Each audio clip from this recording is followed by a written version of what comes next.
ሰላም ጤና ይስጥልኝ አድማጭ ተመልካቾቻችን፣ ይህ በዘመድ ሳተላይት ቴሌቪዥን እና በፍኖተ አማራ ዩቲዩብ ቻናል የሚተላለፈው የፍኖተ አማራ ዝግጅት ነው። የፍኖተ አማራ ዝግጅት አዘጋጅና አቅራቢ እኔ አንተነህ ገላይ ነኝ። እንግዲህ ፍኖተ አማራ የህልውና ትግላችንን፣ የፍትህ ትግላችንን፣ የአገር አድን ትግላችንን ፋኖ የሚያደርገውን የአማራ የህልውና የፍትህና አገር አድን ትግል የጠላት ማንነት፣ የጠላት አሰላለፍ፣ የጠላት ሴራና ተንኮል፣ የቅጥረኛ ባንዳዎች ሁኔታ፣ የቅጥረኛ ባንዳዎች አመጣጥ፣ የቅጥረኛ ባንዳዎች ስልትና ዘዴ የህልውና ትግሉን ለማዳፈን፣ ለመሸጥ፣ ከመንገዱ ለማስወጣት የሚረባረቡት ሀሳዊ ኢትዮጵያኒስቶች ማንነት፣ የእነ እስክንድር ነጋ ሀሳዊ ኢትዮጵያኒስቶች ቡድንና አንዳርጋቸው ጽጌ በአባቱም ልጁም ባንዳ የሆነው እነ ሻለቃ ዳዊት እና የእነዚህ መሰሎች በሙሉ ይሄ ግንቦት ሰባት ኢዜማ ባልደራስ ባላደራ የነበረ ቡድን እንደገና ደግሞ በወያኔ ኢህአዴግ ወቅት በተቃዋሚ ፓርቲነት የነበሩት እነ ኢዴፓ እነ ሰማያዊ ፓርቲ ምናምን እየተባለ ሲያጭበረብር የነበረ ቅጥረኛ ባንዳ በሙሉ አሁንም በኦነግ መራሹ ኦሮሞማ ብልጽግና ተፎካካሪ ፓርቲነት አብንና ሌሎችም የሚደረገውን ሴራ እያጋለጥ የአማራ ህልውና የሚድንበትን የአማራ ህልውና መዳን የኢትዮጵያ ህልውናን መዳን መሆኑን የአማራ አሸናፊነት የኢትዮጵያ ቀጣይነትና ሉዓላዊነት መከበርን የሚያረጋግጥ መሆኑን በተለያዩ ዝግጅቶችና ፕሮግራሞች እንግዶችና ባለሙያዎች እያቀረብን እንገኛለን ማለት ነው። ዛሬ ይዤ የቀረብኩት ወይንም የማቀርበው ዝግጅት የቅጥረኛ ባንዳዎችን አሁን ያሉበትን ሁኔታ፣ አጠቃላይ የትግሉን መንፈስ፣ የወያኔንና የኦሮሞማ ኦነግ ብልጽግናን ሁኔታ፣ የአሜሪካና የምዕራቡ ዓለም ያለበትን ሁኔታ፣ የገልፍ ሀገራት ኢሚሬት ቱርክን ጨምሮ እነ ግብፅና እነ እስራኤል ያሉበትን ሁኔታ በሙሉ ይሄ ለህልውና ትግላችን አስተዋጽኦ የሚያደርግ ስለሆነ እነዚህን እዳስሳለሁ።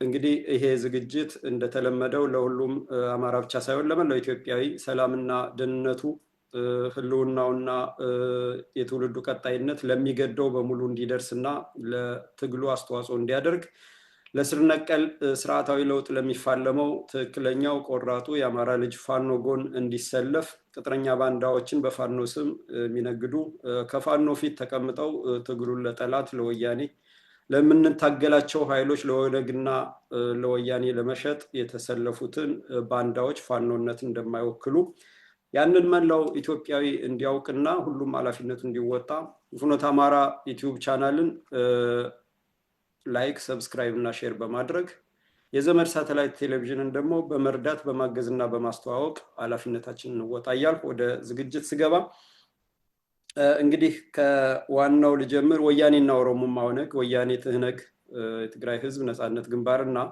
የኦሮሞ ህዝብ ነፃነት ግንባር ይሄ የተለያየ ስም እየሰጠ ስራ ተከፋፍሎ የሚሰራው ኦህዴድ ይላል፣ ኦነግ ይላል፣ ኦፌኮ ይላል፣ ሸኔ ይላል፣ ምን ይላል። በፊትም ደርግ ነበረ። የደርግ አባላት እነ ዘገየ አስፋው ባለፈው የሞተው እና ሌሎችም ዋና ኦነጎቹ አሁን ደግሞ ተገልብጠው በኦነግ ቆይተው አሁንም መንግስትን ስልጣን የኢትዮጵያን በትረ መንግስት ስልጣን ይዘው ኢትዮጵያን አፍርሰው በፍርስራሿ ላይ የኦሮሞ ሀገር ለመስራት በአማራ መቃብርና በኢትዮጵያ ፍርስራሽ ላይ የትግሬ ሀገር እንሰራለን ብለው የትግሬ ህዝብንም የኦሮሞ ህዝብንም በማይሆን ቅዠት ውስጥ አስገብተው እሱንም እያጠፉት ኢትዮጵያንም ምስቅልቅል እያወጡ ይገኛሉ።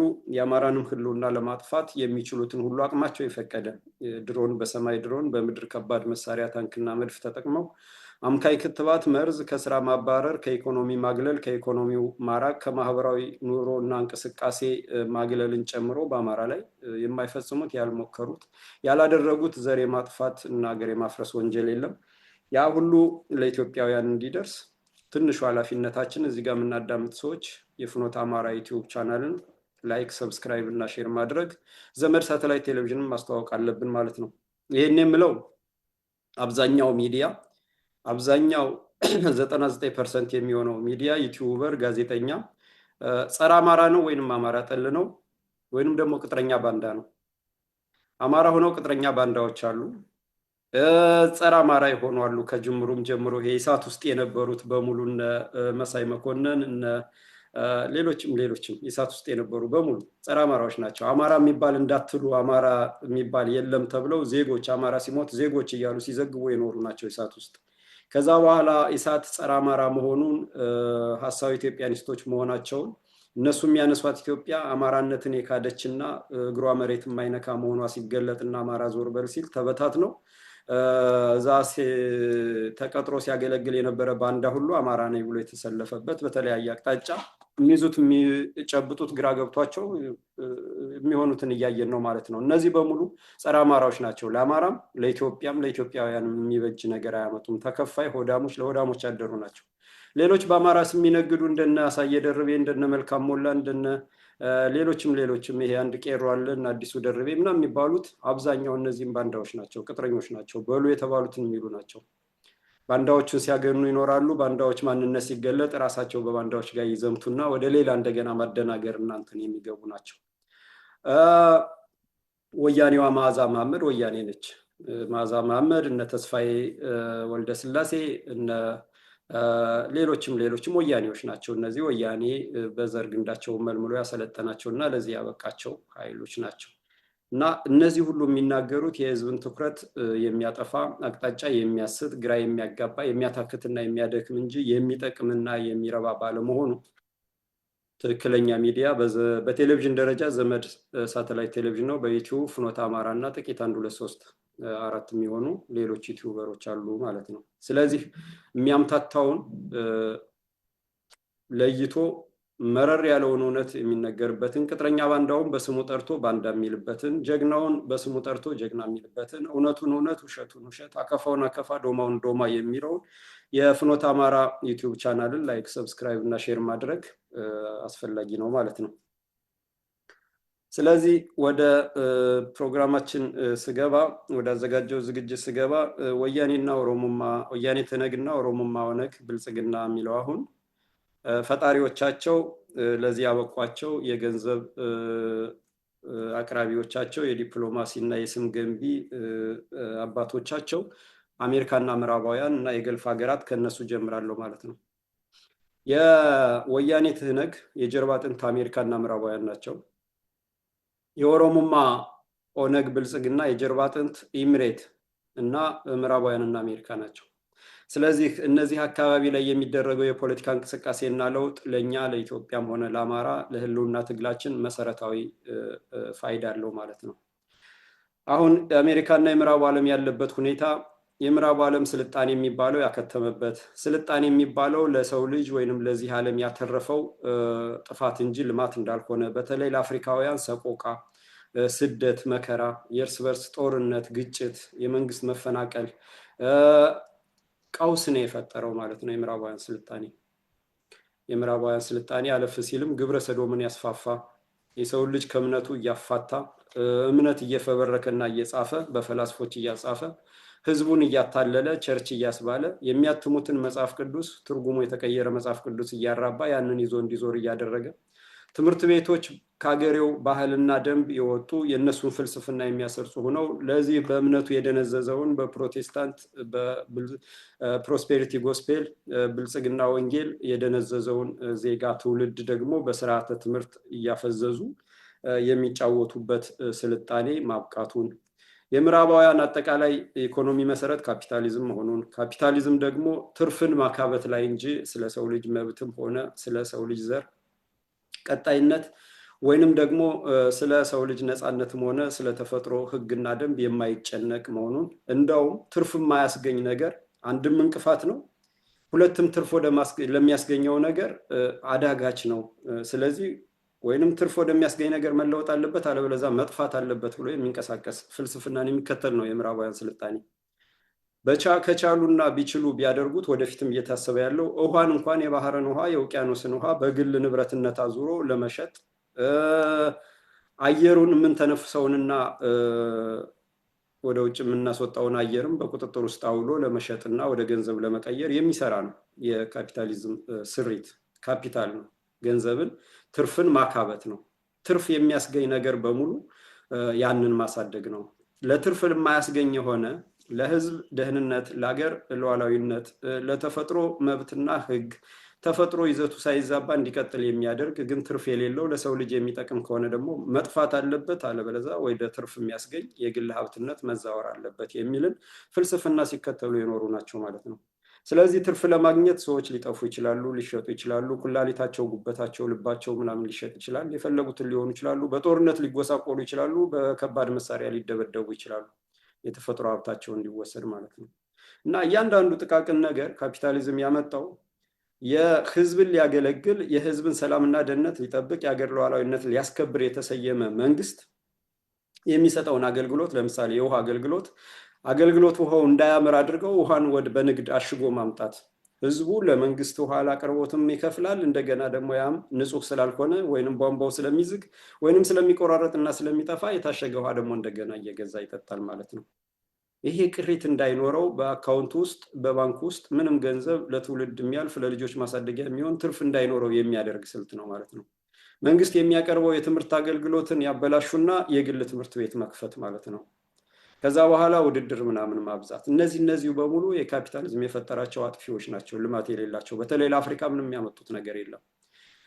በአይኤምኤፍ በወርልድ ባንክ የሚባሉ ተቋሞችን ፈጥረው የገንዘብ የኢኮኖሚውን ማነቆ እየተቆጣጠሩ ህዝብን በድህነት ባረንቋ ውስጥ እየከተቱ የሀገሬውን ገንዘብና ሀብት ግሽበት ውስጥ እያስገቡ ግሽበት የዋጋ ንረት የምናምን እየተባለ ሀብት ንብረት ወደ ውጭ እንዲጋዝ እንዲዘረፍ የሚያደርግ የሀገሬው ለምሳሌ ኢትዮጵያ ብር እንዲወድቅ ወረቀት እንዲሆን ተደርጎ በትንሽ ዶላር ኢትዮጵያ ውስጥ መጥቶ ትላልቅ ተቋማትን መግዛት፣ አየር መንገድን፣ ውሃ ልማትን፣ መሬትን፣ ሀብትን፣ የተፈጥሮ ሀብትን፣ አገልግሎት ሰጪዎችን በሙሉ ባንኮችን በሙሉ ለመቆጣጠር የንግድ አቅርቦቱን፣ የእንጨት ስራ፣ የፈርኒቸር ማናቸውንም አገልግሎት በሙሉ ከውጭ መጥተው ለመጋበስ በሩ የተከፈተበት ማለት ነው።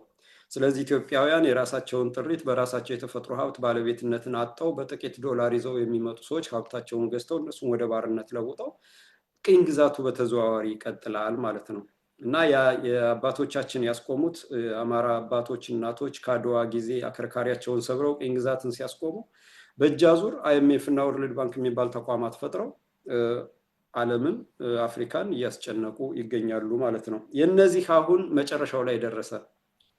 እንግሊዝ የዘረጋው የእንግሊዝ ኢምፔሪያል ሲስተም የዘረጋውና አሜሪካኖች ሲመሩበት የነበረው ጥፋት አሁን እርስ በርስ ትንቅንቅ ላይ ናቸው። ጉሮሮ ለጉሮሮ ተናንቀው ነው ያሉ የሚገኙት። የእንግሊዝ ሲስተም እየሞተ አሜሪካኖች አይናቸውን ገልጠው ከዛ እየተፋቱ ዓለምም የራሱን መንገድ አበጅቶ በማዕቀብና በተለያየ በጦርነት በምዕራባውያን ግብረሰዶም ጾታ መቀየር ማዕቀብ ምናምን እየተባለ ሲሰቃይ የኖሩ ሀገራት የራሳቸውን ሲስተም ዘርግተው የራሳቸውን አቅም ገንብተው እየወጡ ያሉበትና ያረጀውን ያፈጀውን እያንኮታኮቱበት የሚገኝ ሁኔታ ነው ያለ ማለት ነው። ስለዚህ ምዕራባውያን አፍሪካ አይኑን እየገለጠ የአፍሪካ ወጣት አይኑን እየገለጠ ካላግባብ ሲበዘብዙትና ሲዘርፉት የኖሩትን ምዕራባውያን እያስወጣ ይገኛል። በተለይ ምዕራብ አፍሪካ የተጀመረው በቡርኪና ፋሶ በማሊና በኒጀር የተጀመረው ፈረንሳይንና መሰሎችን መንቀል በሌላውም ተቀጣጥሎ እነዚህ የምዕራባውያን አሻንጉሊት የሆኑ መንግስታትና ድርጅቶች እንደ ወያኔ አይነት እንደ ኦሮሞማ ኦነግ ብልጽግና አይነት እንደነ አብይ አይነት እንደነ ኬንያ ሩቶ አይነት ቅጥረኞች የምዕራባውያን አሻንጉሊቶች እድሜያቸው እያበቃ ሴራቸው እየተጋለጠ ማንነታቸው እየተጋለጠ ወጣቱ አይኑን እየገለጠ ይገኛል ማለት ነው። ይሄ በቅርብ ጊዜ የምዕራባውያን የፈላጭ ቆራጭነት በእጅ አዙር ቅኝ ገዥነት የቀውስ ምድር አድርጎ የተፈጥሮን መዝረፍ አላግባብ ያልሆነ ግንኙነት በሙሉ ይንኮታኮታል ማለት ነው።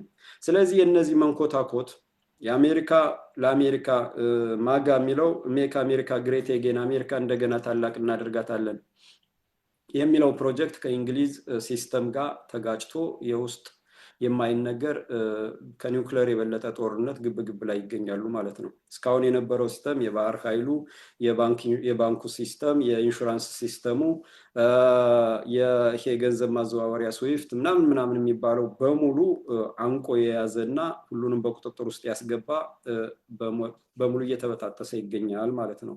የዛ እየከረረ መሄድና ልዩነት መስፋት ለኛ ደግሞ ትልቅ እፎይታ የሚያስገኝ ኢትዮጵያን አፍርሰው አማራን አጥፍተው ሌሎች ኢትዮጵያውያንን ጨፍጭፈውና ጨፍልቀው ኢትዮጵያን በማፍረስ ትግራይና ኦሮሚያ የሚባል ሀገርን እንፈጥራለን ያሉት ድርጅቶች ርዕዮተ ዓለማቸው ሙቶ ከኋላ ይዟችሁ በርቱ ብለው ኮትኩተው ያሳደጓቸው እርስ በራሳቸው ሲባሉና ሲናኮቱ ኢትዮጵያውያን ነፃ የሚወጡበት ወንጀለኞች ለፍርድ የሚቀርቡበት የተዘረፈ ሀብት የሚመለስበት ወቅት እየመጣ ነው ማለት ነው።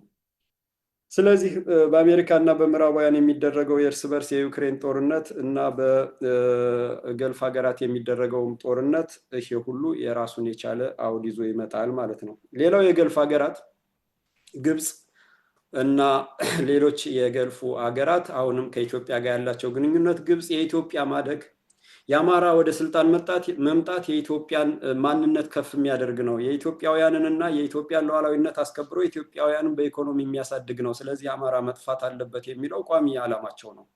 ስለዚህ አማራ ከተመታ ኢትዮጵያ ምስቅልቅል ውስጥ ከገባችና የማትወጣው አዘቅት ውስጥ ከገባች የሲኦል ምድር ከሆነች እነ ማነው አሜሪካ የውጭ ጉዳይ እንትኑ እንደጻፉት ኢትዮጵያን በማያባራ የጦርነት ቀውስ ውስጥ ከተን እኛ የምንቆጣጠረው የተፈጥሮ ሀብቷን እንዘርፋለን፣ በዘር በሃይማኖት ከፋፍለን አማራን የጥቃት ኢላማ አስደርገን የሚለው ፖሊሲ አራማጆች የግብፅም ጭምር ነው።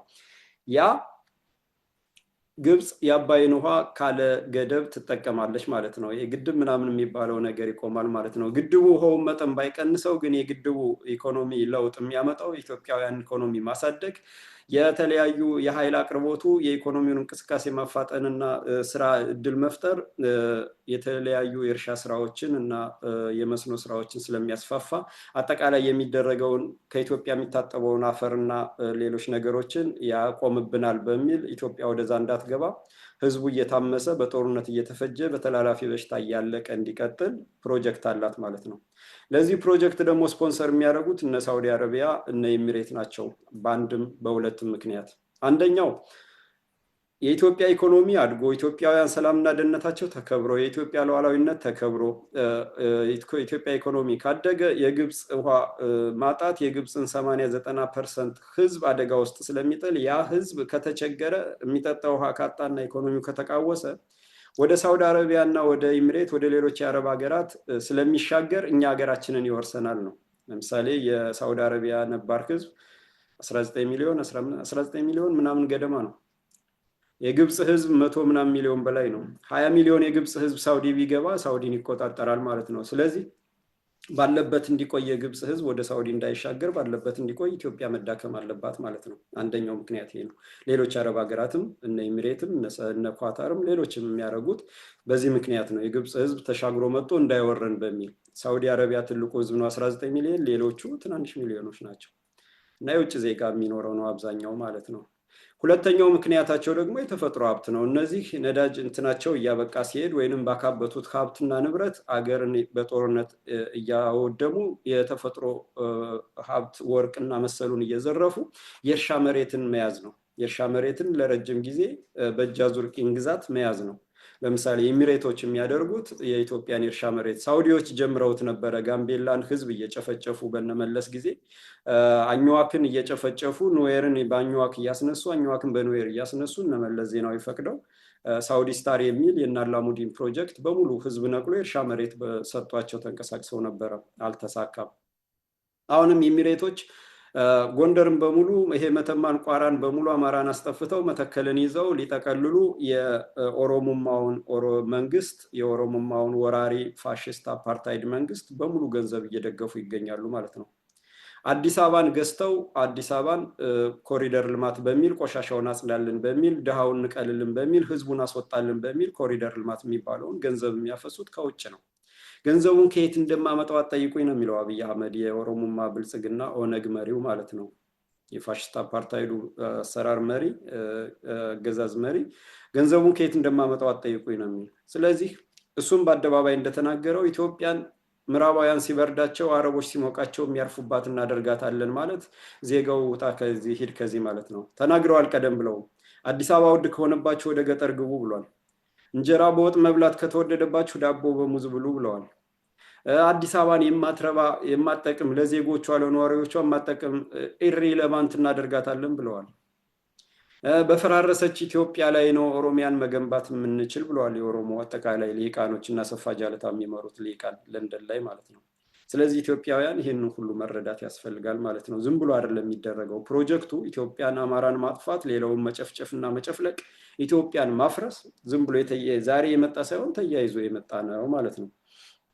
ስለዚህ እነዚህ የኤሚሬት ሀገራት ከኢራን ጋር የተጀመረው ጦርነት አሜሪካና እስራኤል ከኢራን ጋር የሚያደርጉት ጦርነት ራሱን የቻለ ምክንያት አለው። በእስራኤል በኩል ብንወስድ እስራኤል ህልውናዋን የሀገሯን ሉዓላዊነትና የዜጎቿን ህልውና ለማስከበር ሳትወድ በግድ ጦርነት ውስጥ ገብታለች ማለት ነው። ምክንያቱም በዙሪያው ያሉት ድርጅቶች አሸባሪዎች በሙሉ እስራኤልን ላይ ማጥቃት እና ማጥፋት ላይ መሰረት ያደረገ ፖሊሲ እንደሚከተሉ ኢራንም እስራኤልን እንዳገር አትቆጥርም፣ እውቅና አትሰጥም። እንዳገር እውቅና ካልሰጠች አቅሙን ብታገኝና ቢመቻት እስራኤልን ታጠፋለች ማለት ነው። ስለዚህ ይሄ የእስራኤል ህዝብ ስጋት ነው። ይሄ ስጋት እስካልተወገደ ድረስ ይሄ ስጋት እስካልተነቀለ ድረስ እስራኤል ደግሞ ከጦርነቱ አትወጣም። ለምን? ዜጎችን መጠበቅ፣ ለዋላዊነቷ ዳር ድንበሬን አስከብራለሁ፣ የዜጎችን ለዋላዊነት አስከብራለሁ ነው። ስለዚህ ይሄንን ማስከበር ጦርነቱ ማንንም ፍቃድ የሚጠይቅ ሳይሆን የህልውና ጦርነት ነው ማለት ነው። በሌሎች በኩል ደግሞ ኢራንም ሆነ ሐማስም ሆነ ሂዝቦላህም ሆነ እስራኤል መሬታችንን ይዛብናለች፣ እስራኤልን ከዚህ ምድር እንነቅላለን የሚል አቋም ይዘዋል ማለት ነው። ያንን አቋማቸውን እስራኤል እስካልነቀሉ ድረስ ጦርነቱን አናቆመውም ነው የሚሉት እና ይሄ የሚፈጥረው ጦርነት የኃይል አሰላለፉን ያለምንም የኃይል አሰላለፍ ያለምንም ግንኙነት እያዛባና ቀን በቀን እየቀያየረ ይገኛል ማለት ነው። በዚህ ምክንያት የኢሚሬቶች የአሜሪካ የጦር ቤዝ የአሜሪካ የጦር ካምፕ ምናምን ያለ ኢሚሬት ዱባይ ውስጥ በኢራኖች መደብደብ የኢሚሬትን የዱባይን ኢኮኖሚ ማንኮታኮት የዱባይን እንቅስቃሴ የፖለቲካ ተጽዕኖ መምታት እና ቀውስ ውስጥ መክተት ለኢትዮጵያ አጥፊዎች ለአፓርታይድ ገዢዎች ለኦሮሞማ ኦነግ ብልጽግና የምታደርገውን የድሮን የገንዘብና ያላሰለሰ ገንዘብ ድጋፍ ዶላር መጫን አጠቃላይ አዲስ አበባን መግዛትና ነባሩን ህዝብ መንቀል ፕሮጀክት ይከሽፋል ማለት ነው። ለምን? ራሳቸው ሲደበደቡ ህዝባቸው በመንግስታቸው ላይ ሲነሳ መስቀልቅላቸው ይወጣል ማለት ነው። የእግዚአብሔር ስራ ነው። ስለዚህ ይሄም አንድ ራሱን የቻለ ተጽዕኖ አለው ማለት ነው። ሌላው ቱርኮች ናቸው። ቱርኮች እንግዲህ ወደ ኋላም ስንመለስ በኦቶማን ጊዜ ኢትዮጵያን እስላም ሀገር ለማድረግ በግራኝ አህመድ ወረራ ፈጽመው ብዙ ቤተክርስቲያንን ያወደሙ፣ ብዙ ዲያቆናትን የገደሉ፣ ብዙ ቀሳውስትን ያጠፉ ናቸው። የ17 ዓመት ድረስ ኢትዮጵያን የወጉ ናቸው። ክርስትናን በማጥፋት የሚታወቁ ናቸው። ታሪካቸው ማለት ነው። አጊያ ሶፊያን ትልቁን በዓለም ትልቁን ቤተክርስቲያን የክርስቲያን ቤተክርስቲያን አጥፍተው መስጊድ ያደረጉ ናቸው።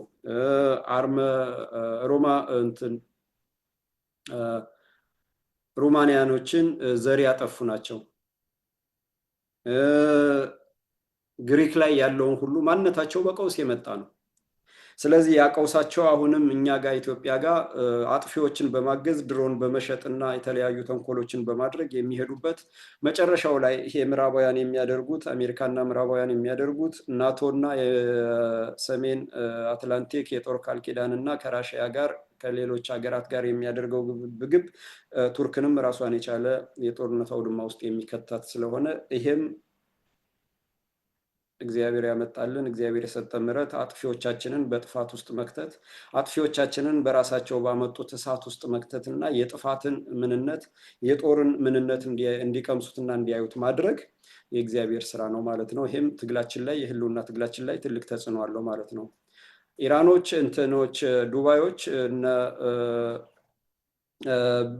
በማንዛይድ የሚባል ንጉስ ተብዬ ጭራቅ ኢትዮጵያውያንን በድሮን ሲያስደበድብ ያላሰለሰ ዶላር እየሰጠ ኮሪደር እያለ ኢትዮጵያውያን ሲያስነቅል ቤት ሲያስፈርስ ያን ሁሉ እንባ ያንን ሁሉ ደሃ ሲያስነቅል ያን ሁሉ ህዝብ ሲያማርር ከፊሉ ታንቆ እንዲሞት ከፊሉ በበሽታ እንዲያብድ ከፊሉ እንዲሰደድ ከፊሉ በድህነት ጎዳና ላይ እንዲወጣ ሲያስደርግ እግዚአብሔር ደግሞ ኢራንን ላከና በከባድ ቅጣት እንዲደበደብ አደረገው ማለት ነው።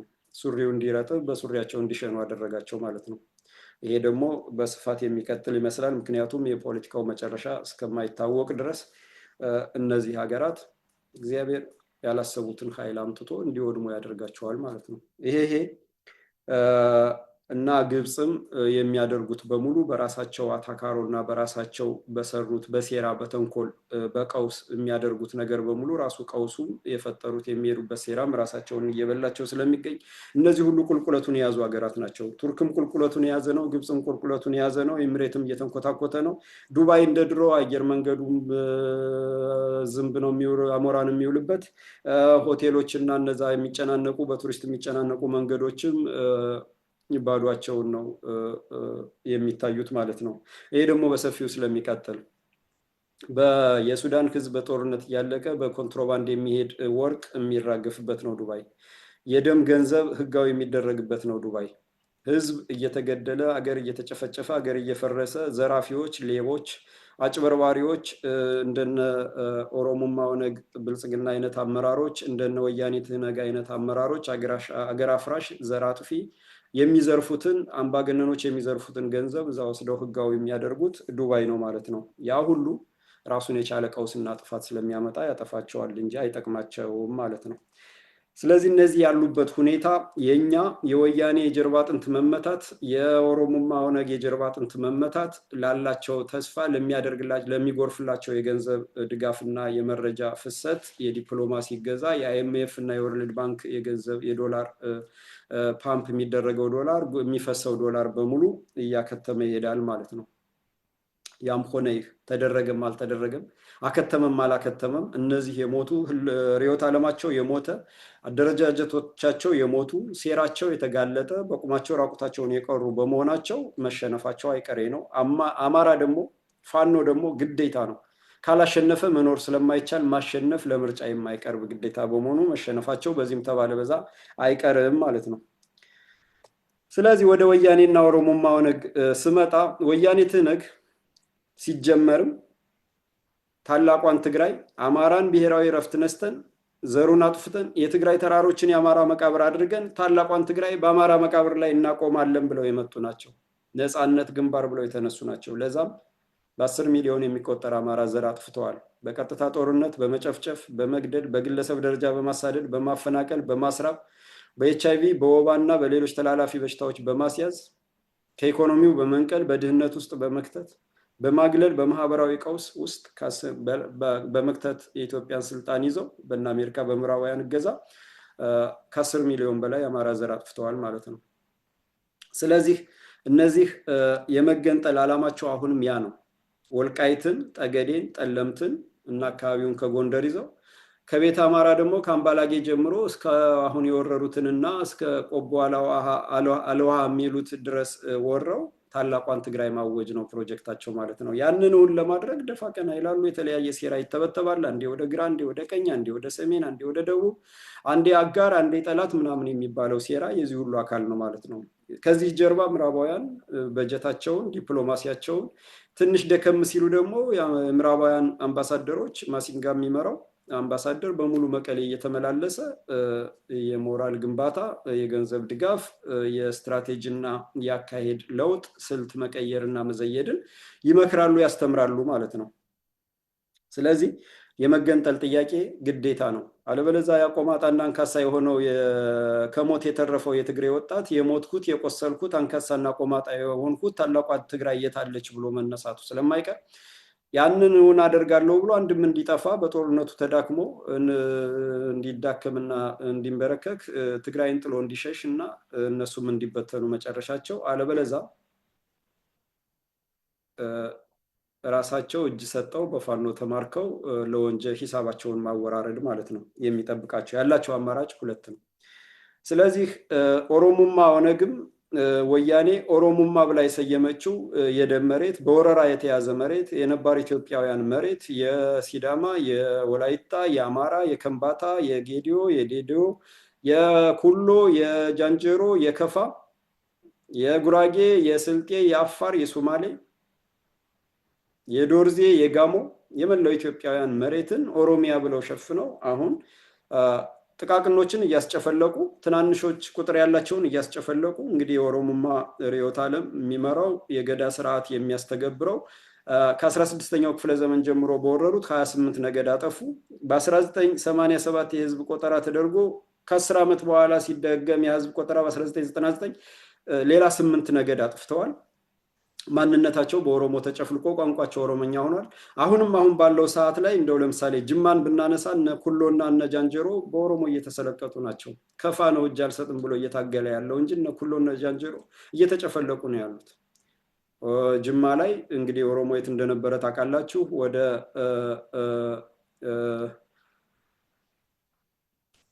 ምንድነው የግድቡ የሚሰራበት አካባቢ ዙሪያውን ወደ አጋሮ እንደዛ ነበር። ከተማው ውስጥ ኩሎ፣ አማራ፣ ጃንጀሮ፣ ከፋኔ ነበር በብዛት ማለት ነው። አሁን ዛሬ ላይ እየተነቀለ እየተደመሰሰ ተወሯል ማለት ነው። ስለዚህ የኦሮሞ ህዝብ እንዲህ አይነቱ አካሄድ በስሙ የተደራጁ ድርጅቶች ኦሮሞን ራሱን የቻለ ሌላውን ያጠፋ አገርን መሰረታለን ብለው የሚፈጸምበት ነግበኔን አስቦ ይሄንን መቃወምና መታገል አለበት። የኦሮሞ ህዝብ በእኔ ብሎ ማሰብ አለበት። የራሱ ማንነት ቢደመሰስ፣ የራሱ ቋንቋ ቢቀየር፣ የራሱ የሚኖርበትም ቢነቀል ምን እንደሚሰማው አስቦ የሌሎችን ማንነት መደምሰስ፣ ቋንቋ መቀየር፣ ማስገደድ፣ ማስገበርና መሬት መውረስ፣ ማንነት መደምሰስ በሙሉ ወንጀል መሆኑን የኦሮሞ ህዝብ የኦሮሞ ወጣት ማወቅ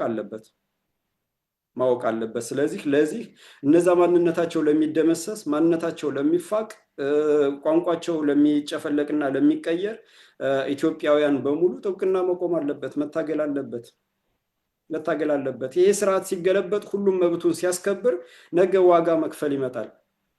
ነገ ይሄ ስርዓት ሲነቀል ሁሉ ማንነቱን ሲያስከብር፣ መሬቱን ሲያስከብር፣ ጃንጀሮ ማንነቱን ሲያስከብር፣ መሬቱን ሲያስከብር፣ ሌላውም ኢትዮጵያዊ በሙሉ ጌዲዮውም፣ አማሮውም፣ ጋሞውም፣ ከፋውም ማንነቱን ሲያስከብርና መሬቱን ሲረከብ ነገ ከባድ ይሆናል ማለት ነው። ስለዚህ ዛሬ ላይ ለነዚህ ማንነታቸው ለሚጨፈለቅ፣ ለሚወረሩና ማንነታቸው ለሚደመሰስ፣ ቋንቋቸው፣ እምነታቸው፣ ባህላቸው ለሚደመሰስ ኢትዮጵያውያን ጥብቅና መቆም አለበት ማለት ነው።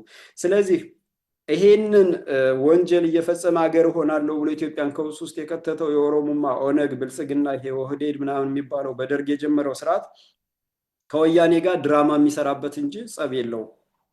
ከወያኔ ጋር ድራማ ነው የሚሰሩት። ህዝቡን ነው የሚያታልሉት። የኦሮሞ ወያኔ የትግሬን ህዝብ፣ ይሄ የኦሮሞማ ኦነግ ብልጽግና የኦሮሞን ህዝብ እያታለሉ ያልሆነ ተስፋ እየሰጡ ሌላውን አጥፍተን በእናንተ ትኖራላችሁ፣ የሌላውን ሀገር አፍርሰን እናንተ ሀገር ትሰራላችሁ፣ የሌላውን ሀብት ዘርፈን እናንተ ሀብታም ትሆናላችሁ፣ ሌላውን አደህይተን እናንተን ሀብታም እናደርጋለን፣ ሌላውን ጨፍጭፈን እናንተን እናነብራለን፣ እናስኖራለን የሚባልን መርህ የሚከተል የትግሬ ህዝብም ሆነ የኦሮሞ ህዝብ አቋም መያዝና መታገል አለበት። ግን እነዚህ አካላት አንድ ናቸው። በስትራቴጂ በጸረ አማራነት አንድ ናቸው። በተገንጣይነት አንድ ናቸው። በወረራ የሌላን መሬት ይዘው በወረራ የሌላን ማንነት ደምስሰው ሀገር ለመሆን አንድ ናቸው። ስለዚህ ይሄንን እውን ለማድረግ የሚሰሩት ተንኮልና ሻጥርን ተከትሎ ወደዚህና ወደዛ መላጋት አያስፈልግም ማለት ነው። ጸቤላቸውም ወያኔና ኦሮሞማ ጸቤላቸውም። ስርዓቱን እንየው። ቤተ መንግስት ውስጥ ያሉትና እርከበ እንቁባይ እነ አረጋዊ በርሄ እነ ክንደያ ገብረ ህይወት እነ ፕሮፌሰር ክንደያ ገብረ ህይወት አሁንም እነ ጌታቸው ረዳ ወደዛና ወደዚህ እየተባባሉ ነው። ድራማ ነው የሚሰሩት። መቀሌ ላይ እነ ደብረ ጽዮን ምናምን አንዴ ወደዛ አንዴ ወደዚህ፣ አንዴ ጽምዶ አንዴ ከሻቢያ ጋር አንዴ ከዚህ ጋር ድራማ ነው ይሄ ሁሉ። ድራማ ነው ይሄ ሁሉ። ምንም ለራሳቸውን ህዝብ ለማታለል ከዛ በኋላ አማራን ለማጥፋት የሚደረግ ነው። ወልቃይትን፣ ጠገዴን፣ ጠለምትን እንደምንም ብሎ ይዞ አንቀጽ 39ን መዞ አጽድቁልኝ ለማለት ነው የሚደረገው አሻጥርና ሴራ። ስለዚህ ያ ሲጸድቅላቸው ለኦሮሞ ሰርግና ምላሽ፣ ለኦሮሞማ ኦነግ ብልጽግና ሰርግና ምላሽ ሆነ ማለት ነው። እሱም ቀጥሎ ራሱን በራሱ አገርነት ያውጃል ማለት ነው። ይሄንን ለማድረግ የአማራን ኃይልና የአማራን ፋኖ መምታት አለብን ማለት ነው። ለመምታት መሪውን መቆጣጠር አለብን ማለት ነው። የቭላድሚር ሌኒን አስተምሮ ተቃዋሚን ለመቆጣጠር፣ ተቃውሞን ለመቆጣጠር ተቃዋሚውን መምራት ነው የሚለው። ተቃዋሚ ኃይል ፈጥሮ መምራት፣ ያንን መሪዎችን እኛ ማስቀመጥ ነው። ስለዚህ እነ ዘመነ ካሴና አስረስ ማረ ዳምጤ፣ እነ እስክንድር ነጋ፣ እነ ጌታ አስራደ፣ እነ መከተው ማሞ የእነዚህ አስፈጻሚ ቅጥረኛ ባንዳዎች ናቸው። እነዚህን አስቀምጠው ፋኖን በማምታታት እርስ በርስ በማጋደል በመከፋፈልና ትግሉን በማወክ ህልማችንን እናሳካለን፣ የአማራን ኃይል እንበትነዋለን ነው። ስለዚህ እዚህ ጋር ጭብጥ ይዘን የምናልፈው በኦሮሞማ ኦነግ ብልጽግናና ወያኔ ትነግ ጸብ የላቸውም። የነዚህ ጉዳይ አስፈጻሚዎች ብአዴን በዋናነት አለ፣ ሀሳዊ ኢትዮጵያኒስቶች አሉ ተቃዋሚ መስለው፣ ከዛ ደግሞ ግልገሉ ብአዴን አብን አለ ማለት ነው። እነዚህ ህዝቡን የሚያምታቱ የሚያዘናጉ ናቸው። አብን የተወሰነም ቢሆን 10ም ሰው ቢሆን ያዘናጋል። ብአዴን በሙሉ እስካሁን የተመታውንና የጠፋውን እና አስረስ ማረ ዳምጤን እነ ዘመነ ካሴ ተመልሶ ቦታውን እንዲይዝ፣ ጀግና ፋኖች እንዲገደሉ፣ ፋኖ ትግሉ እንዲመሰቃቀልና አዙሪት ውስጥ እንዲገባ አድርገው የተመታው ብአዴን እንዲመለስ አድርገውታል። ከሁሉም አካባቢዎች 100% በሚባል ደረጃ ከጎጃም ውስጥ ተነቅሎ ነበር ብአዴን እና አስረስ ማረ ዳምጤና እነ ዘመነ ካሴ ትግሉ ላይ ወደፊት ከመጡ በኋላ ብአዴን እንዲመለስ አደረጉ ማለት ነው፣ ቅጥረኛ ባንዳዎች። ስለዚህ የኦሮሞማ ኦነግ ብልጽግና አብይ የሚመራውና ደብረጽዮን የሚመራው የወያኔ ትንግ ምንም ጸብ የለም። የሚያደርጉት አሻጥርና ሴራ እንጂ በውስጣቸው ተናበው የሚያደርጉት ስልትና ዘዴ መሆኑን መረዳትና ከዚህ ድራማ መውጣት ያስፈልጋል ማለት ነው። ብአዴን ሀሳዊ ኢትዮጵያኒስቶች እና አንዳርጋቸው ጽጌ፣ እነ ነአምን ዘለቀ፣ እነ ዳዊት ወልደ ጊዮርጊስ ሌሎችም እነዚህ በአጥፊነት የሚታወቁት በሙሉ ኃይሎች የነዚህን ዓላማ እስኪፈጸም የተወሰነውን ህዝብ አንዴ ኢትዮጵያ እያሉ አንዴ ሰሜን እያሉ አንዴ የደቡብ ፖለቲካ እያሉ አንዴ አጋር እየሆኑ አንዴ እንደዛ እየሆኑ የሚያምታቱ ስለሆኑ ህልውናቸው አብሮ ከነዚህ ጋር የተመሰረተ ነው። አብንም እንደዚሁ ከነዚህ ጋር ነው። ብአዴን እየተጠላ ሲመጣ ብአዴንን ለመተካት ተብሎ ነው እነ ደሳሌ ጫኔን የመሰለ ባንዳ ተመልምሎ የተቋቋመው ማለት ነው። አብንም ደሳሌ ጫኔ ብአዴን ያስተማረው ዶክተር ነው። አማራ የሚሸተውን አማራ ብአዴንም ሆነ ወያኔ ኦሮሞማ አያስተምርም፣ ስልጣን አይሰጥም፣ በየትኛውም መድረክ አያሳትፍም፣ ይገላል፣ ይመርዛል፣ ያሳድዳል። ስለዚህ ድራማ የሚሰራ የሚመለመል እየተመለመለ ድራማ ይሰራል ማለት ነው። እና ለምሳሌ ደሳሌ ጫኔን ደሳለኝ ይላል አብዛኛው የደነቆረ ህዝብ ማለት ነው። በእርግጥ የፖለቲካ ውሉንና ሴራውን አለማወቅ አንድ ነው፣ ግን አካሄድን መመርመርና መፈተሽ ደግሞ ሌላኛው ነው። የሰው ልጅ ትምህርት ቤት ገብቶ አይደለም የሚማረው፣ በህይወቱ በእድሜው ቀን ተቀን በሚገጥመው ተሞክሮና ሁኔታ መማር አለበት። ደሳሌ ጫኔ ገብቶ ፓርላማ ውስጥ ስለተናገረ ለውጥ ይመጣል ብሎ ተስፋ የሚያደርግ አለ። የኦሮሞ ነፃነት ግንባር ትላንት የሰበሩንን ሰብረናቸዋል፣ አከርካሪያቸውን ሰብረናቸዋል። በፈራረሰች ኢትዮጵያ ላይ ነው ኦሮሚያን መገንባት የምንችለው። አዲስ አበባ ከተወደደባችሁ ውጡ ብለው አዲስ አበባ አትገቡም ብለው እንዳትገቡ የሚያግዱ የሚያርዱ፣ ቤት ዘግተው የሚያቃጥሉ፣ አንገት ገዝግዘው የሚያርዱ፣ ደም የሚያፈሱ፣ ሰው ልጅ ዘቅዝቀው የሚወግሩ፣ ቤተክርስቲያን የሚያቃጥሉ የመንግስትን ስልጣን የያዘ ኃይልን በቪዲዮ ቀርጾ ይህንንም የሚያሰራጭ ምንም አታመጣም እያለ በድሮን የሚደበድብን ኃይል ፓርላማው ውስጥ ገብቼ ታግዬ ቀይረዋለሁ እንደማለትና ሌላው እንደማደንዘዝ የሚያክል ቅጥረኛ ባንዳነት የለም። ሁለተኛ ፓርላማ ውስጥ ገብቶ የተናገረው ምንድነው? አንድም ለአማራ የሚጠቅም ነገር የለውም። ጦርነት ይብቃ ሲል ለምሳሌ ባለፈው ጦርነት ይብቃ ሲል ሪፖርት ያቀረበው የአብይ አህመድ የኦሮሞማ ብልጽግና የጠቅላይ ሚኒስትሩ የኢኮኖሚ አማካሪ ያወጡት ሪፖርት ብሎ ነው የተናገረው። ሂዱና አዳምጡት። ከዚህ በፊት አንድ ፕሮግራም ሰርችበታል። የኢኮኖሚ አማካሪ ኢትዮጵያ በጦርነት ይሄን ያህል ታወጣለች እና ጦርነት ይብቃ ሲል ፋኖ ጦርነት አቁም ነው ያለው ዛጋ በግልጽ። ምክንያቱም መንግስቱ ሰላምና ደህንነት እያስከበረ ነው እና መንግስቱን አትውጉት፣ ኢትዮጵያን ሰላምና ደህንነት አስከብራለሁ ሲል በአመት ውስጥ ይሄን ያህል ገንዘብ እያወጣ ነው ብሎ ነው ያቀረበ። ጀግናው ተናገረ እያለ የሚያጨበጭብለት አንድም አማራ ጠል፣ ሁለትም ቅጥረኛ ባንዳው ይሄ የወያኔ ብአዴን የኦሮሞማ ቅጥረኛው የሐሳዊ ኢትዮጵያኒስት ቅጥረኛው ከሁለት ማንነት ተወልዶ አማራነቱን ጠልቶ በአማራነት የሚያጭበረብረው ነው የሚያጨበጭብ ይሄንን እና ንጹህ የመንጋውን አማራ በቅን ልቦና የሚነዳውን የሚነዱት ማለት ነው። ያንን ነው ሲያደርግ የኖረው ደሳሌ ጫኔ። እዛ ፓርላማ ውስጥ ቁጭ ብሎ የሚሰራው ስራ ለስርዓቱ እውቅና መስጠት፣ ህዝቡን ማደንዘዝ እና ለውጥ ይመጣል ብሎ ተስፋ እንዲያደርግ በማድረግ የፋኖ ትግል ወይንም እንቅስቃሴ የህልውና ትግል በተወሰነ መንገድም ቢሆን ህዝቡ ወደኋላ እንዲል እዛ ተስፋ እንዲያደርግ ለማድረግ የሚያስችል ነው። ለኢትዮጵያውያን ለሌሎች ኢትዮጵያውያን ውስጡ ሴራው ለማይገባቸው አማራውም በፓርላማ ተሳትፏል፣ አማራዎችን በፓርላማ አሉበት፣ ይኸው እንዲህ ብሎ እየተናገረ ነው እንዲባል ነው። የኦሮሚያ ካርታን ሰርተው በአንገታቸው በወጣቶች አንገት አሳስረው የሚዞሩ የተለያየ ኃይል አሰልፈው ጎጃምና ጎንደር ባለቤት አለው አማራ ደብረ ብርሃን ላይ ይሰፍራል የሚልን ኃይል በፓርላማ ገብቼ ለውጣለሁ ብሎ ሲያጭበረብር ይሄን ሰው መከተል፣ ይሄን ሰው ጀግና ማድረግ ከባድ ነው።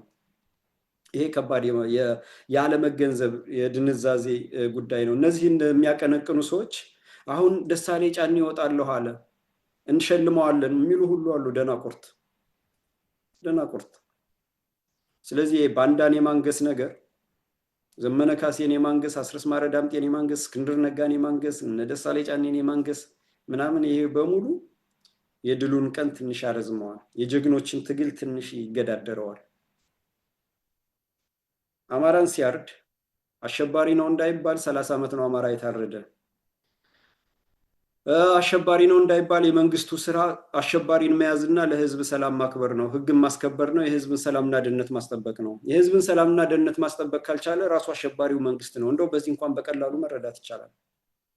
በዚህ አመክንዮ በዚህ መከራከሪያ በቀላሉ መረዳት ይቻላል። አንድ መንግስት ከህዝብ ጋር የሚገባው ውል የመጀመሪያ ስራው የዛን ህዝብ ሰላምና ደህንነት ማስከበር ነው።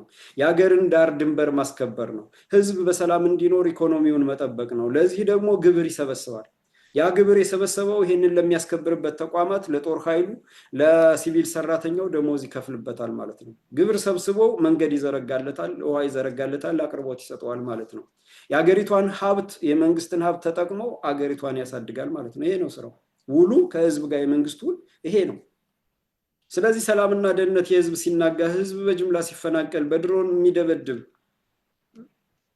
የሚገድል ስርዓትን በፓርላማ ገብቼ ለውጣለሁ የነጻነት ግንባር ያለን እንግዲህ አስቡት። ወያኔም የነጻነት ግንባር በወያኔ ጊዜ ተቃዋሚ ፓርቲ የነበሩትን ሳሏቸው በተቃዋሚ ፓርቲው ነው ወያኔን ከነጻነት ዛሬ ከምታደርገው ጦርነት አስቀርቷታል፣ ገድቧታል። ምን አድርጓታል? ለዓለም አቀፍ ማህበረሰብ ለማሳወቅ ዓለም አቀፍ ማህበረሰብ ማን ነው? እንግሊዝ፣ አሜሪካ፣ ፈረንሳይ፣ ጀርመን፣ ኤሚሬት፣ ቱርክ የሚያግዟቸው ድሮን የሚሰጧቸው በአይኤምኤፍ እና ወርልድ ባንክ ገንዘብ የሚሰጧቸው እነዚህ ናቸው ዓለም አቀፍ ማህበረሰብ የሚባሉ።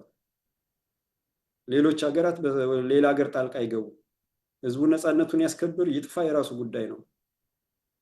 እነዚህ ግን በሰብአዊ መብት በዲሞክራሲ እያሉ ራሱ የሰብአዊ መብትን የሚጥሱ የሰው ልጅ ሞትና ሰቆቃ የሚያፋጥኑ ሀገራት ናቸው ዓለም አቀፍ ማህበረሰብ ብለው ራሳቸውን የሚጠሩ እና ለነሱ ለማሳወቅ ምናምን ለአሜሪካ ጩሁ ስቴት ዲፓርትመንት ሂዱ ራሱ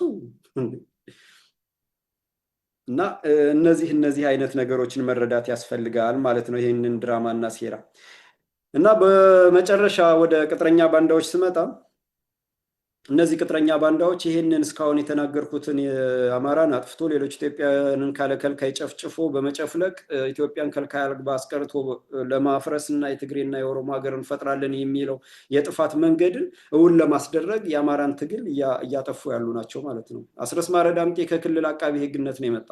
የክልል አቃቢ ህግ ማለት የመንግስት ወኪል ማለት ነው። መንግስቱ ማለት ወያኔ ነው፣ ኦሮሞማ ኦነግ ነው፣ ብአዴን ነው። ምንድነው ዓላማቸው? ታላቋን ትግራይን አገር ለማድረግ በአማራ መቃብር ላይ በፈራረሰች ኢትዮጵያ ላይ ኦሮሚያን መገንባት ነው ዓላማቸው። ያንኑን ለማድረግ ህጉ ይሰራል፣ ያስከብራል ማለት ነው። መከላከያውም ፍርድ ቤቱም ሁሉም ይሄን ነው የሚያስከብር፣ ህገ መንግስቱም ይሄን ነው የሚያስከብር። ስለዚህ ለዚህ ህገ መንግስት ጥብቅና የቆመ አካል ጸረ አማራነቱ ግልጽ ነው ይታያል። የክልል አቃቢ ህግ ማለት ዋናው ነገር ሰሪ ማለት ነው። አማራ ክልል ብለው ባጠሩት ውስጥ ክልል ባለቤትነቱ ለህዝብ ነው ባሉት ውስጥ እነ እስክንድር ነጋ መጣው ቅማንት አገው ምናምን ነው እያሉ አማራ የሚባል የለም በሚሉት ውስጥ የክልል አቃቢ ህጉ ነው አማራውን ሲገድል፣ ሲያስገድል፣ ሲያሳስር፣ ሲያስወርስ፣ ሀብት ንብረት ሲያስወድም የነበረ ሰው የፋኖ መሪ ሲደረግ ምን ማለት ነው? ይሄ የፋኖ መሪስ ተደርጎ ምንድን ያደረገው? ወያኔ ትግል አጋራችን ነው እንደራደር፣ ፋኖን ማስገደል የካድሬ ስልጠና እያለን ትግሉን ያወቀው ጎጃም ሀገር ይሆናል ጊዜው የውሃ ፖለቲካ ነው ምናምን ሲል አይደል ይኖረው። ይሄንን መረዳትና መንቀል ከትግሉ ያስፈልጋል። ዘመነ ካሴም የዚህ አካል ነው። ዘመነ ካሴ ጎጃም ላይ ያለን ፋኖ አስገድሎ እንዲበታተን አድርጎ ከዛ ደግሞ ቤንሻንጉል ሂዶ ፋኖ እያሰለጠንኩ ነው የሚል ወራዳ ሳማ ህዝባዊ የአማራ ህዝባዊ ኃይል ብሎ ካቋቋመ ጊዜ አሰለጠነ፣ በተነ። እነ መዝገቡ ሲገደሉ ለጀግንነታቸው ወጣው ለማንነታቸው ወጣው ተፋልመው ሲገደሉ ፖሊስ ወንድሞቻችን ናቸው አርፋችሁ ተቀመጡ ብሎ በነመዝገቡ አስከሬን የተሳለቀ ነው ዘመነ ካሴ።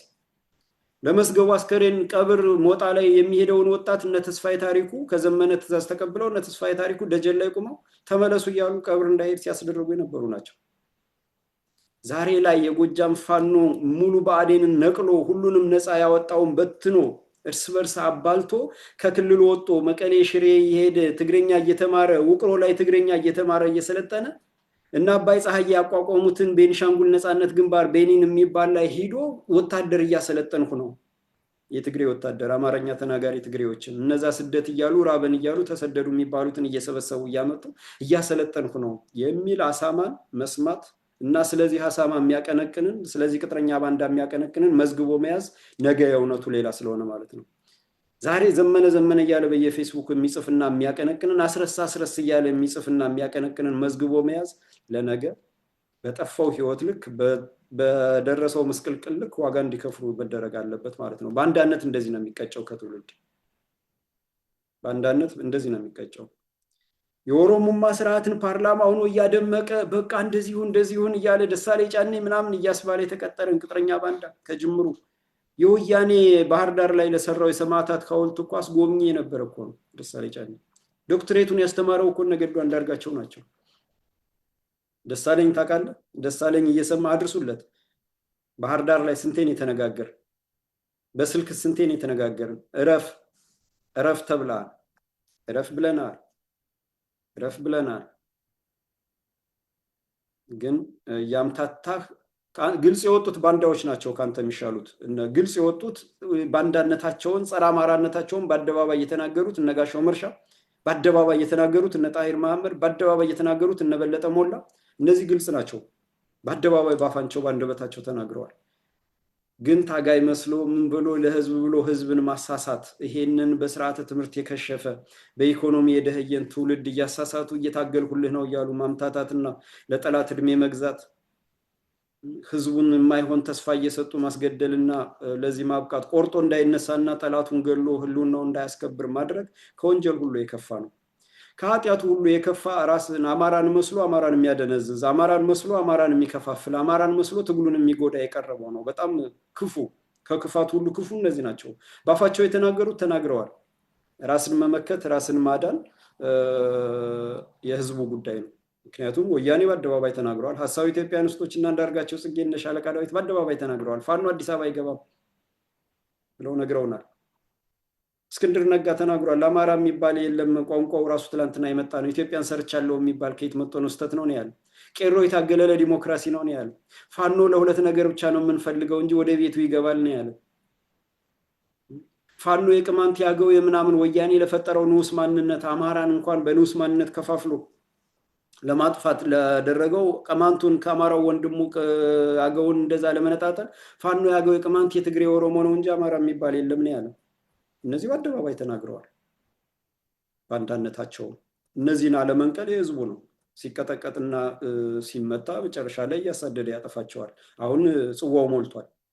እስካሁን አስገድለውታል፣ በድለውታል፣ ዘርፈውታል፣ አሰቃይተውታል። እህቶቻችን እናቶቻችን ተበድለዋል፣ ተደፍረዋል። ያንን ሁሉ መጨረሻው ጽዋው ሲሞላ እያሳደደ ያጠፋቸዋል። ግን ተመሳስሎ ምናምን አልታወቀብኝም ብሎ የሚያምታታን ደግሞ በውጭም በውስጥም ያለን መከታተል ያስፈልጋል ማለት ነው።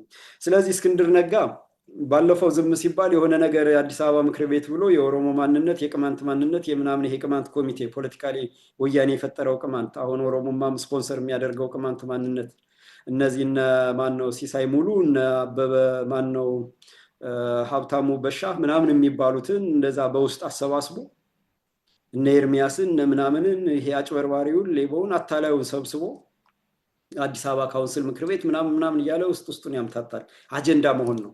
ትኩረትን መሳብና መከፋፈል ነው አላማው እንጂ ምንም የትም እንደማይደርስ ያውቀዋል። በውሸት የተገነባለት ስም ራቁቱን እንደቆመ ያውቀዋል። ደልቶት መኖር እየቻለ ምናምን ደልቶት መኖር አይችልም። የታክሲ ሹፌር ሆኖ እንደማንኛውም ሰርቶ ይበላል እንጂ ደልቶት መኖር አይችልም። ምንም የትኛውም ዩኒቨርሲቲ ገብቶ የተቀበለው ዲፕሎማ እና ዲግሪ ሰርቲፊኬትም የለውም። ጋዜጠኛ ነኝ ያለውም ጋዜጠኛ አይደለም። ወያኔዎች ነው በስሙ ሲጽፉ የነበረው። አማራን የሚያደነዝዙ የነበሩት አማራ የሚመስል አማራ የሚሸት እየጻፉ ሲያደነዝዙ የነበሩት በሚስቱ በኩል ወያኔዎች ናቸው። ወያኔዋ ሚስቱ እና አጭበርባሪ ነው ይሄ ሰው። ማንነቱ ተገፈፈ፣ ካባው ተገለጠ፣ አጭበርባሪነቱ ተገለጠ። በዙሪያው የሚያሰልፈው በሙሉ ጸረ አማራውን ነው። አማራ ትግሬ በትግሬነቱ ተደራጅቶ ለሀገርነት ሲሰራ፣ ኦሮሞ በኦሮሞነቱ ተደራጅቶ ለሀገርነት ሲሰራ፣ ሌላውን በድርና በማህበር በካምፓኒና በተለያየ መንገድ በማንነቱ ተደራጅቶ ጉራጌውም፣ ሶማሌውም፣ ሀዲያውም፣ ከምባታውም በማንነቱ ተደራጅቶ ባለበት ሰዓት አማራ እንዳይሆን ዘር ለገበሬ ነው የሚለውን እስክንድር ነጋ ነው ያሰራቸው። በድብቁ ከወያኔ ጋር እየመከረ ከአሜሪካን አጥፊዎች ጋር እየመከረ በኋላም አዲስ አበባ ለአዲስ አበባ የሚለውን ያመጣው እስክንድር ነጋ ነው። በሱ በኩል ነው እንዲነገር የተደረገው። መጀመሪያ ምንድን ነው ያለ? ህዝብ አምጥቶ ማስፈር ዲሞግራፊ መቀየሩ አዲስ አበባ የአዲስ አማራ ብቻ የገነነባት ናት ብሎ የኦሮሞ መስፈር ምንም ችግር የለብንም፣ ግን በመንግስት ሳይሆን በውጭ ግብረሰናይ ድርጅቶችን ባለሀብቶችን እየጠየቁ በውጭ ናችሁ ማስፈር ነው ብሎ ዲሞግራፊ የአዲስ አበባ አሰፋፈር የህዝብ ስብጥርን ቀይሩት ብሎ ምክር የሰጠ ሰው የኦሮሞም እየመጣ ሲሰፍር ነባሩ እየተፈናቀለ አዲስ አበባ በመጤ እየተወረረች እያየ አዲስ አበባ ለአዲስ አበባ ያለ አዲስ አበባ ሆኖ የሚመጣው ማን ነው? አዲሱ መጤ ወራሪ ሰፋሪ ማለት ነው። ነባሩ ተነቅሎ ማለት ነው። ስለዚህ አማራን በስነ ልቦና አዲስ አበባ ለአዲስ አበባ የሚል ነቅሎ አማራ ሲጠፋ አዲስ አበባዎች ዛሬ ኦሮሞዎች ናቸው የኦሮሞ ሆነች የሚለውን ለማንበር ሲሰራ አይኖረ ነው። ሁሉም በዘሩ ተደራጅቶ ዘር ለገበሬ እያለ አማራውን ሲያፈዝ የኖረ ነው። በኋላም ፋኖ ጋር ዘሎ ገብቶ ድል ለዲሞክራሲ እያለ ጎጃምን ላስረስና ዘመነ ስላሉ ከጎጃም ውጣ ተባለ። ጎንደርን ከፋፍሎ ጀግኖችን አስገድሎ፣ ቤተ አማራን ከፋፍሎ ጀግኖችን አስገድሎ፣ ሸዋን ከፋፍሎ ጀግኖችን አስገድሎ ዛሬም ድራማ የሚሰራ ሰው ነው። የ4 ሚሊዮን 5 ሚሊዮን ዶላር ዘርፎ አደራ በልቶ አዘርፎ ያንን ገንዘብ የበሉትና ያስበሉት አብረውት አሁንም ከጀርባ ይዞ ከሁለት ከሶስት የተወለዱ ምናምንቴዎች በማንነታቸው የሚያፍሩ አማራ ጠሎችን ሰብስቦ ዛሬም ድራማ እየሰራ ነው። ይህንም መረዳት ያስፈልጋል ማለት ነው። እስክንድር የሚል አካል በሙሉ ጸረ አማራ መሆኑን መዝግቡት፣ ፈትሹት። ደግሞ እስክንድር ብሎ ድርቅ ብሎ የቆመውን ፈትሹት። አማራ አይደለም፣ አማራ የሚጠላ ነው። ወይንም ከአማራ ትንሽዬ ማንነት ኑሮበት አማራነቱን ጠልቶ በሌላው ማንነቱ ለመጠቀም የተሰለፈ ጥቅመኛ ነው። ጥቅመኛ ነው። በግልጽ ስም እየጠራ ነው የምናገር። እነዚህ ሳይሙሉ አይነቶች ቅማንቱ የቅማንት ኮሚቴ ቅማንት አማራ ነው፣ አማራ ቅማንት ነው። ምንም ልዩነት የለውም። ሌላ ፍልስፍና ውስጥ መግባት አያስፈልግም። የቅማንት ኮሚቴ ብሎ ያደራጀው መቀሌ ላይ ቢሮ ከፍቶ ወያኔ ያደራጀው አማራን ጎንደር ላይ እያገተ ምናምን የሚዘርፈው የቅማንት ኮሚቴ ጠላት ነው፣ ወያኔ ነው። የዛ አካል የሆኑት አሉ በውጭ። የነዛ አካልን የሰበሰበ እስክንድር። ሌላው እናስረስ ማረ ዳምጤ ከጸረ አማራዎች ጋር እየመጡ ድራማ ህዝቡን በድራማ ውስጡን ፋኖን እየበተኑ ስርዓቱን እያዳኑ እነ ተመስገን ጥሩነህ በአዴን በሙሉ በእናስረስ ማረ ዳምጤ ምክንያት ይኸው እናንተን ታድገናችኋል፣ እናስረስን አሰማርተን ፋኖን በትነን ይኸው እንደዚህ አድርገናል ደረታቸውን እንዲነፉ ያስደረጓቸው እናስረስ ማረ ዳምጤ ናቸው። ፋኖን እየበተኑ ትግሉን እያወኩ አንድነት እንዳይመጣ ዘመነ መሪ፣ እስክንድር መሪ፣ ጎጃም ሀገር ይሆናል ጊዜያዊ ውሃ ፖለቲካ ነው እያሉ ጀግኖችን በድሮን እያስገደሉ ስብሰባ እየጠሩ እያስመቱ ውስጡን እያወኩ እየበታተኑ ጥለህ ሩጥ እያሉ ከተማ ሲመጣ ገጠር ግባ፣ ገጠር ሲመጣ ከተማ ግባ እያሉ ቀበሌን መቆጣጠር 4 ኪሎ መቆጣጠር ነው ብለው ከቀበሌ እንዳትወጣ እያረጉ ገንዘብ ሰብስበው ሌላውን ትክክለኛውን እያስራቡ ገንዘቡ እነሱ ተቆጣጥረው ከወያኔ ጋር እየተናበቡ ከአልመዳ ጨርቃ ጨርቅ ከወያኔ ዩኒፎርም የተለያየ እያመጡ እየለበሱ ትክክለኞችን እያወኩ እያስራቡ የሚገኙት እናስረስ ማረ ዳምጤ በቅጥረኞች እየሰለጠነ በሚላክላቸው ምርኮኛ እያሉ በዛ ታጅበው ቀን በቀን አሰለጠን እያሉ ውስጡን ግን እየበተኑ በአዴን ተመልሶ እንዲንሰራራ እንዲሰፍር ያደረጉት እናስረስ ማረ ዳምጤ ዛሬም ድራማቸውን እየሰሩ ነው። ስርዓቱን አብይን መሳደብ ምናምን ጽምዶ ብሎ መምጣት ሰሜናዊነት ምናምን ብሎ ኢትዮጵያን በሰሜንና በደቡብ የመከፋፈል ፕሮጀክትን የሚያራውጡ ናቸው። እነዚህ በአስቸኳይ ከትግሉ መነቀል አለባቸው ማለት ነው። እና ዘመነ ካሴም እያታለለ የማይጨበጥ ነገር ድራማ እየተናገረ መራዊ ላይ ወጣውበት ባለው አካባቢ መራዊ ላይ ህፃኑም እናቶችም እህቶችም ትልቁም ትንሹም ሲጨፈጨፍ አንድ የኦሮሞ ጀነራል ገለን ተበቀልን በቃ አርፋችሁ ተቀመጡ ያለን ሰው ነው። ትግሉን ሲያምታታ የኖረ ነው። ህዝቡን ሲያታልል የኖረ ቅጥረኛ ባንዳ ነው። የወያኔም የሻቢያም ደብል ኤጀንት ነው ዘመነ ካሴ።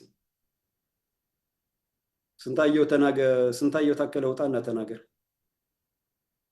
አንተም እሱም እንዴት እንደተመለመላችሁ ውጣና ተናገር። አንተም ባህር ዳር ላይ ጭንብል ለብሰህ እንዴት ስታውክ እንደነበረ እሱም ያውቃል፣ አንተም ታውቀዋለህ። ግን እሱ ይፈራሃል። አንተ በዛ ልክ ስታዋርደው በየወጣት ማህበራቱ ስብሰባ እየመጣ ስታዋርደውና ስትዘልፈው አይናገርህም ዘመነ ካሴ። እኔንም ያጫወትከኝን አስታውሰው እና ንገረው እስኪ፣ ውጣና መስክር እስኪ። እንደው ልብ ካለ መጽሐፍ ጽፈሃል፣ ቅጥረኛነትህን ሰላይነትህን ጽፈሃል። ግን የሱንም ውጣና ተናገር እስኪ። እና ዘመነ ካሴ ጎጃምን ፋኖ ጀግኖችን አስገድሎና እንዲምታታ በትንትኑ እንዲወጣ አድርጎ ቤንሻንጉል ጉምዝ ላይ ሄዶ ኃይል እያሰለጠንኩ ነው እያለ ኃይል እያሰለጠነ ነው ተብሎ ይነገርለታል። ውቅሮ ትግረኛ እየተማረ እዛ ጋር የሚሰለጥን ኃይል የትግሬን የወልቃይት ማንነት ገንጥሎ ጠገዴን ጠለምትን ገንጥሎ አማራን አፍርሶ ትግሬን ሀገር ለማድረግ የሚሰራ ኃይል እንጂ አማራን ለማዳን የአማራን ህልውና ለማስከበር ፍትህ ዘር አጥፊዎችን ለፍርድ ለማቅረብ አይደለም። ዘመነ ካሴ እንደዛ ቢሆን ኖሮማ ከእስክንድር ጋር በስልጣን እየተጣላ ዘመነን የሚጠላ ጎጃም ጠልነት ነው እያለ አይናገርም ነበረ። ያንን ሁሉ ጀግና ያስገድልም ነበረ። ትግሉ ብትንትኑ ሲወጣ የአመራርነት ብቃቱን አፉን ደፍኖ ድምፁን አጥፍቶ አይጠፋም ነበረ። ፋኖ እርስ በርስ መሪህ የታለ የመሪ ያለህ ና ዳኘን ና ፍረደን ና አስተካክልልን ሲባል ድምፁን አጥፍቶ መቀሌ አይገባም ነበር። የወዳ ማሳማ ጎጃም ላይ ጫካ ውስጥ ገብቶ ማርቆራጭ መስሎ ታንክ እንትን ሮኬት ሰራን እያለ የሚያጭበረብር በአማራ ስነ ልቦናና በዛ ጠቢባን ህዝብ ላይ የሚሳለቅ ነው። እና እነዚህ ቅጥረኛ ባንዳዎች አሁንም ቅጥረኝነታቸውን ማወቅ ያስፈልጋል። ይሄ የሚነፋው ፕሮፓጋንዳ ኃይል አሰለጠነ፣ ደሳሌ ጫኔ በሙሉ ይሄ የቅጥረኛ ጩኸትና የቅልቦና መንጋነት ነው። የቅልቦናው መንጋ ነው። ማሰብ አይችልም፣ ቆም ብሎ ማየት አይችልም። ብዙሃኑ ባጨበጨበበትና በጮኸበት የሚሄድ ነው እና ያንን ማስተማር ግዴታ ነው። እናስተምራለን። ሆን ብለው የሚያደርጉትን ግን ወቋቸው። ቅጥረኛ ባንዳዎች ቅጥረኛ ናቸው። መፋታት አይችሉም። እንኳንና ቅጥረኛ ባንዳዎች ዘመነ ካሴ፣ አስረስ ማረ ዳምጤ፣ እስክንድር ነጋ፣ ጌታ ስራደ ወይንም መከተው ማሞ ይቅርና ወያኔና የወያኔ አመራሮችና የኦሮሞማ ብልጽግና አመራሮች አማራን ከማጥፋት ኢትዮጵያን ከማፍረስ ወደኋላ አይሉም። ቅጥረኝነታቸው ለሌላ ነው። ለነ ዛይድ መሐመድ ዛይድ ነው ቢን ዛይድ ምናምን የሚሉት የአሜሪካኖች የምዕራባውያን ቅጥረኞች ናቸው። ኢትዮጵያን የማፍረስ የማመሰቃቀል፣ የተፈጥሮ ሀብት የመሸጥ፣ የሀገሩን ኢኮኖሚ አዳክሞ ገንዘቡ እንዲገሽብ አድርጎ የውጭ ባንኮች መጥተው ኢትዮጵያን እንዲቆጣጠሩ የማድረግ ስራ ነው እየሰሩ ያሉት። ያ ፕሮጀክት እንዲከሽፍ አይፈለግም ማለት ነው። ስለዚህ ጠንክሮ እነዚህን ቅጥረኛ ባንዳዎች ማባረር፣ ከህልውና ትግሉ መንቀል፣ ብአዴንን ራቁቱን ማግኘት ነው። ብአዴንን ራቁቱን ማግኘት ከነመዋቅሩ መንቀልና በህዝባዊ አመራር አካባቢውን መቆጣጠር። ከዛ በኋላ ወያኔና ኦሮሞማ ይነቀላሉ። ከውጭ ያሰፈሰፈውም የጭራቁ ዓለም የኢምሬትም ሆነ ሌሎች ይከስማሉ ማለት ነው። ይከስማሉ ማለት ይሄ እናፈሰሱ ምናምን የሚባል ነገር የለም። ድዌኔ ነው ምናምን ብሎ ትራምፕ የሚያነፋው ምናምን እንደዚህ ብሎ ነገር የለም። የሀገር ሀብት ነው። በቃ አዲስ አበባ ኢትዮጵያውያን ነች። መሬት ገዛው ኮሪደር ልማት ምናምን ብሎ ነገር የለም። ልማቱ እንደ አካባቢው እንደ ልማቱ ለህዝብ እንደሚጠቅም ይደረጋል። የተሰራው ግንባታም ሁሉም ባለቤቱ ተክሶ ከቤቱ የተነቀለው ወደ ቤቱ ተመልሶ ከመሬቱ የተነቀለው ወደ መሬቱ ተመልሶ ምስቅልቅል ውስጥ የገባው ካሳ ተክሶ ለደረሰበት ቀውስ ለደረሰበት የገንዘብ ሀብት ንብረት ውድመት ካሳ ተክሶ እንዲቀጥል ይደረጋል። ይሄንን ሲያግዙ ወያኔንና ኦሮሞማ ኦነግን በገንዘብ ሲያግዙ ሲረዱ የነበሩ ሀገራት ደግሞ የዘር ፍጅቱን በማባባስ በማቀጣጠልና ድጋፍ በመስጠት በዓለም አቀፍ ሕግ ይከሰሳሉ ማለት ነው። ስለዚህ በዚህ ሂሳቤና በዚህ ግንዛቤ መሰረት ያለውን ውጥንቅጥ በመረዳት ቆም ብለን በማሰብ አሸናፊነታችን ወደ ድል ወደ ጫፍ እየመጣ ስለሆነ አጥፊዎች እየተሸነፉ ስለሆነ አጠቃላይ በዓለም ላይ ያለው አጥፊ ኃይል ምስቅልቅል ውስጥ እየገባ መሆኑን ተረድተን ስክን በማለት ባለመወናበድ የህልውና ትግላችንን የፍትህ ትግላችንን አገር አድን ትግላችንን ፋኖ የሚያደርገውን መቀጠልና ለድል መብቃት አለብን ማለት ነው። መላው ኢትዮጵያዊ በሙሉ ፋኖ የሚያደርገውን የስር ነቀል ለውጥ የወራሪ ዘረኛ ተገንጣይ የወያኔ ትነግና የኦሮሞማ ኦነግ ብልጽግና ስርዓትን አፓርታይድ አገዛዝን ለመንቀል ሁሉም ጠጠር መወርወር አለበት፣ ኃላፊነቱን መወጣት አለበት ማለት ነው። ውዥንብሩን ፕሮፓጋንዳውን ይሄ ምርጫ በዚህ ወጣ በዚህ ወረደ እንደዚህ ገባ ምንም የሚጠቅም ነገር የለውም። ለማዛግ ትኩረትን ለመቆጣጠር ህዝቡ ረጋ ብሎ እንዳያስብ ለማድረግ የሚደረግ ፕሮፓጋንዳ ነው ማለት ነው።